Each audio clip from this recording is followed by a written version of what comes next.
Good morning. এই যে আমি সকাল সকাল চলে আসছি সবজি খেতে। তো কে কী করছেন? কিছুক্ষণ পরে বৃষ্টি শুরু হয়ে যাবে, মানে সবজি ছেঁড়ার সময় পাবো না আর কি। তো সেজন্য একদম তাড়াহুড়ো করে সবজি খেতে চলে আসছি। আর এই যে টক পাতাগুলো তুলে নিচ্ছি। অতি বৃষ্টিতে তো আর এগুলো তোলা যাবে না, মানে একদম জঙ্গল হয়ে গেছে। দেখেন আমি একদম টক পাতার বাগানে এই যে টক পাতা তুলতেছি, অনেকগুলো পেয়েছি। তো আমি কয়েকদিনের জন্য ছিঁড়ে রাখবো আর কি।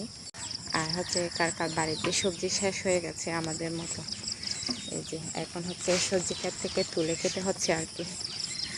তো আমি সবজি খেতে যা যা পাবো আজকে সব কিছু তুলে নিয়ে যাব।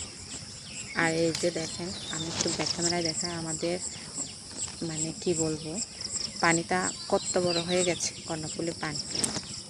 এই যে একদম আমাদের ঘাটে চলে আসছে। এই যে কিছুদিন পরে মনে হয় আমাদের বাড়িটাও ডুবে যাবে, এরকম অবস্থা। আরও কিছুদিন বৃষ্টি হলে আর কি। দেখেন কি যাতা একটা অবস্থা হয়ে গেছে। কিছুদিন আগে তো এই পানিটা একদম ওই দূরে ছিল।